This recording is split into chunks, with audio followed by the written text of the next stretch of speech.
Hello everyone, welcome back to my channel. চলে এলাম আরও একটা নতুন সুন্দর দিনে ব্লগ নিয়ে। 2 উইকস কলকাতায় এনজয় করার পর আজকে শিলিগুড়িতে সকালটা হলো 1 কাপ র চা দিয়ে। ভীষণ ভালো ওয়েদার, গতকাল রাতে বৃষ্টি হয়েছে, সকালটা বেশ ঠান্ডা। তো ঘুম থেকে উঠে 1 কাপ র চা নিলাম, তারপরে বানালাম 2টো পোচ। আর আমি তো র চা খেয়ে নিয়েছি। অরিজিৎ যখন ঘুম থেকে উঠলো ওকে একটু ব্ল্যাক কফি করে দিলাম। ব্রেকফাস্ট আমাদের হয়ে গেল, জিদানেরও হয়ে গেছে। ওকে আমি তারপরে ঘুরিয়ে টুরিয়ে নিচ থেকে নিয়ে এসেছি, তারপরে স্নান করিয়ে দিয়েছি। এখন ও করছে দুপুরের লাঞ্চ। এখন বাজে দুপুর 1টা। ওর শরীরটা একেবারেই ভালো নেই, সর্দি হয়েছে। এখানে যেহেতু টেম্পারেচার অনেকটা কম আর কলকাতায় যেহেতু অনেকটা গরম, সে কারণে ঠান্ডা গরমে ওর সর্দি হয়ে গেছে। তো ভাবলাম ঝটপট একটা লাঞ্চ মেনু তৈরি করে নিয়ে লাঞ্চ করে আমরা চলে যাব ডাক্তারের কাছে ওকে দেখাতে। খাওয়া দাওয়া সেরে 3:30টার সময় আমরা বেরোলাম ডাক্তারের কাছে। অটোতে আস্তে আস্তে জিদান ঘুমিয়ে গেছে, তারপর ডাক্তার দেখিয়ে নিলাম। আর তোমাদেরকে দেখাচ্ছি, দেখো ডাক্তারের যে চেম্বারটা, ওখানেই ওনার বাড়ি। বাড়ির পরিবেশটা এত সুন্দর, গাছপালায় ঘেরা, সুন্দর ফুলের বাগান রয়েছে বাড়ির সামনে। আর বাগানের লাগোয়া রাস্তার ধারে ওনার চেম্বার। খুব সুন্দর একটা পরিবেশ। এখানে প্রচুর গাছপালা যেহেতু রয়েছে, পাখির আওয়াজ রয়েছে, প্রজাপতি রয়েছে। খুব মিষ্টি একটা বিকেল লাগছিল, যেহেতু এখানে বৃষ্টি পড়েছে, ঠান্ডা ঠান্ডা হাওয়া বইছে। আর কি সুন্দর না জায়গাটা, তাই তোমাদেরকেও আমি ভিডিওর মাধ্যমে শেয়ার করে দেখালাম। ডাক্তারের কাছে এসেছিলাম হোম রেমেডিতে কতটা তাড়াতাড়ি ওকে কিওর করা যায় সেটাই জানতে। এবং যেহেতু ওয়েদারটা চেঞ্জ হয়েছে, এখানে 10 ডিগ্রি অলমোস্ট কম, এখন এখানে প্রায় 22 থেকে 23 ডিগ্রি চলছে। তো সেই মতন ওকে কীভাবে আমি ম্যানেজ করব, তো এখানকার ডক্টর আমি দেখিয়ে নিলাম। বাড়ি আসা মাত্র খেলাধুলা শুরু করে দিল। আর যদি একটু টায়ার্ড হয়ে গিয়ে ঘুমিয়ে পড়েছে, কিন্তু জিদান ভীষণ অ্যাক্টিভ, তো আমাকে ওর সাথে সাথে জেগে থাকতে হলো। তো আমি 1 কাপ র চা নিয়ে বসলাম, কারণ আমাকে অ্যাক্টিভ থাকতেই হবে।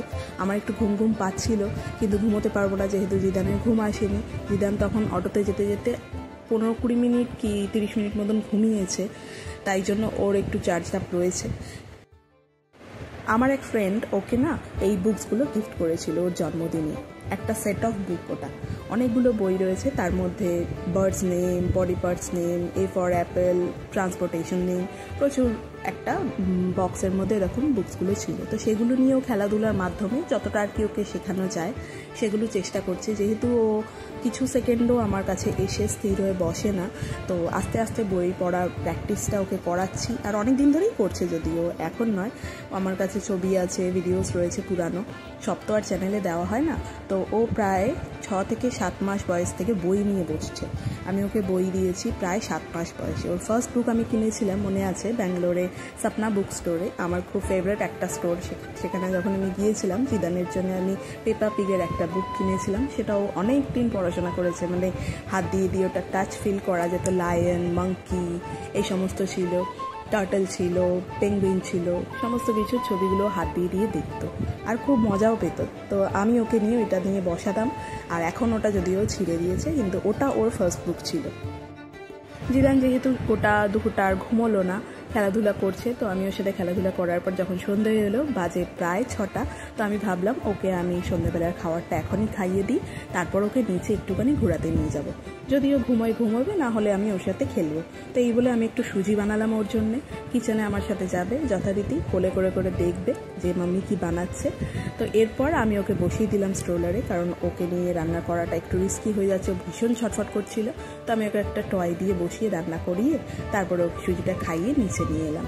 নিচে আসা মাত্রই দেখলাম একটা ভাই বা বন্ধু ওর খেলাধুলা করছে, তো ও ওর সাথে ফুটবল খেলছিল।